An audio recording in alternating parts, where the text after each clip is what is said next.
The materials you'll need for this project: a piece of 1/2-inch plywood, a metal pipe, a thick diameter wooden dowel, some wood glue, varnish or stain, and a 2-pack of hinges.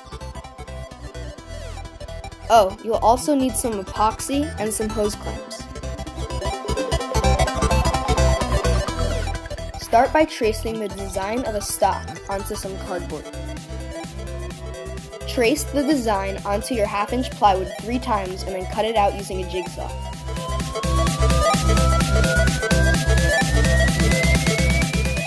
Here's what they look like after that's done.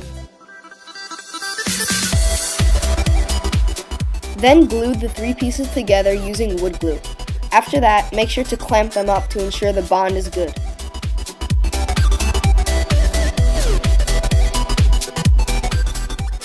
Here's after the wood glue has dried.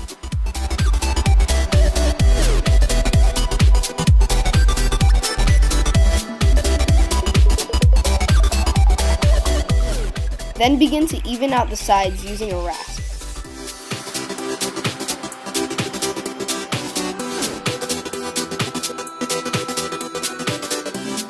Here's after that's done.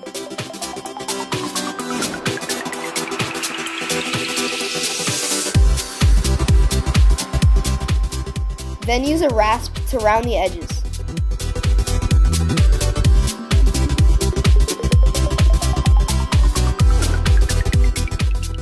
Here it is with the edges all rounded and comfortable.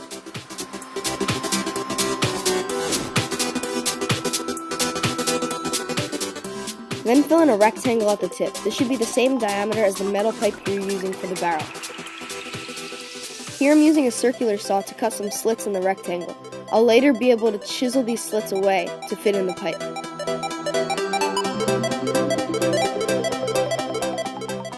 Make sure the slits are only about 1 centimeter or 2 deep. This is what it looks like after that's done. Then chisel out all the wood in between the slits to leave a good space for the pipe to fit in.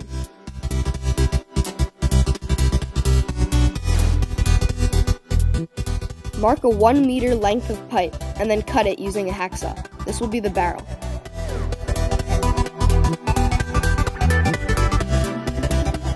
It should fit snugly like this.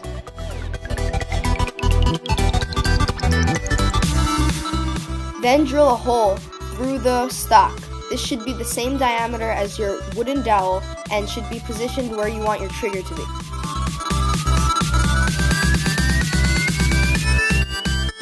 Trace 2 small rectangles onto some plywood and then cut them out using a scroll saw.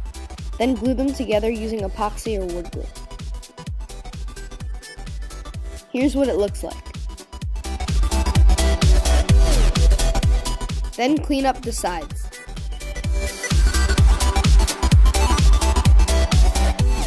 Use epoxy to glue the wooden block in front of the hole where the trigger will be located.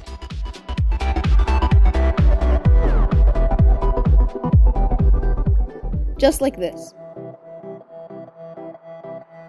Then use a rasp to round the edges and taper it off.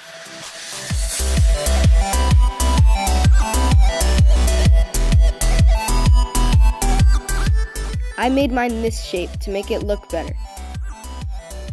Then find some long screws and screw them in to secure it.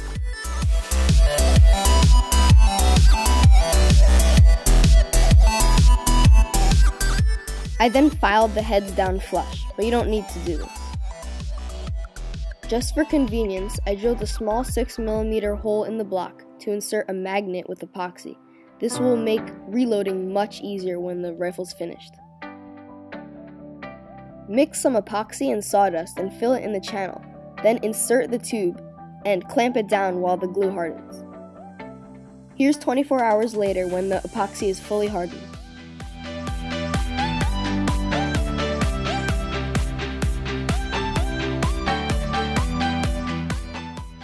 Clean off all the excess epoxy using a file.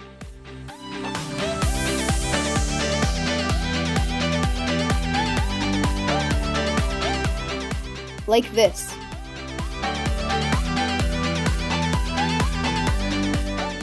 Here I decided to make the grip more rounded just to make it look better. You don't have to do this though, and you can leave the old shape.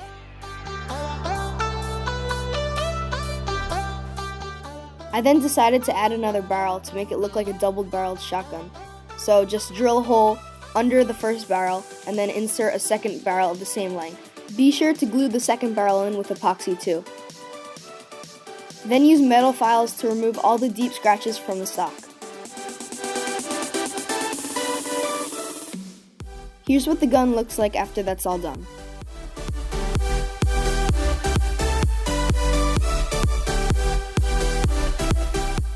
Then begin the process of sanding everything to 320 grit. Now for the fork of the rifle. Start by tracing a basic slingshot template onto plywood 2 times, then cut them out using a scroll saw. Glue them together using epoxy or wood glue.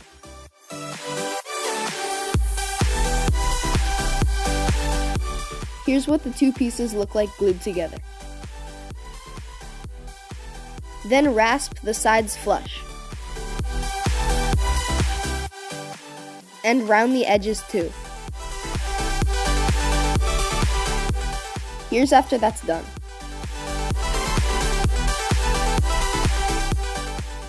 Then go over the slingshot with metal files to remove any deep scratches. Drill 2 holes the same diameter as your barrels. This will allow the slingshot to slip onto the end of the barrel. Then sand it up to 320 grit.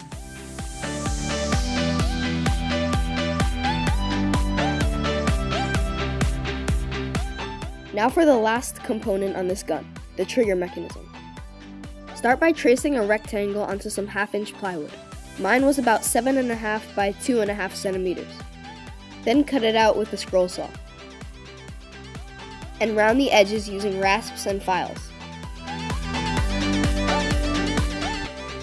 Then screw in a hinge on one end of the piece.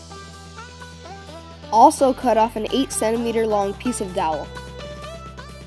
Mount the other side of the hinge to the stock so it's positioned like this.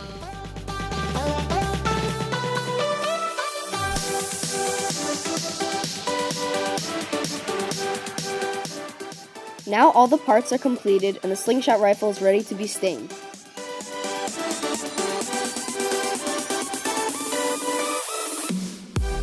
Make sure to tape up any non-wooden parts before staining. Then apply at least 3 layers of stain.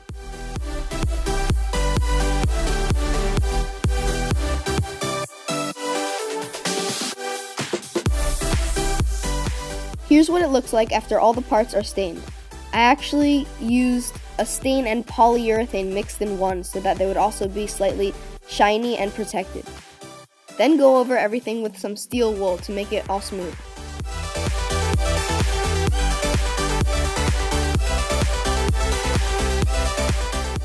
Now it's time to permanently assemble all the pieces. Start by mixing some 2-part epoxy and applying it to the fork. Then attach the fork to the end of the pipe.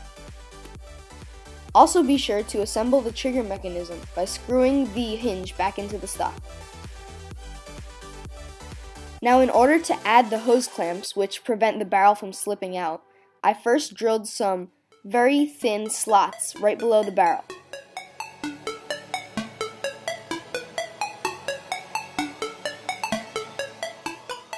Drill 2 of the slots and make sure they look like this.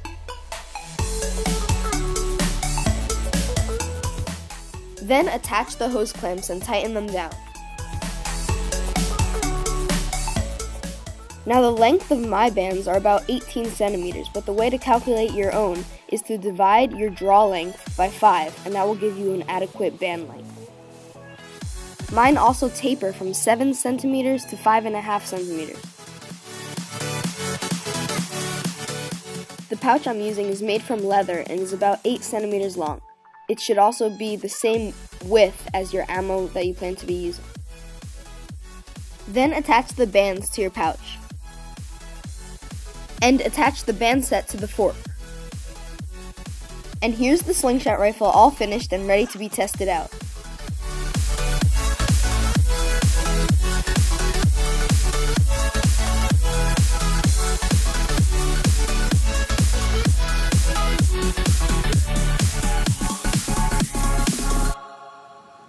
To load it, place your feet on the forks and put a steel ball on the magnet. Then pull the bands up over the ball and push up on the trigger to shoot.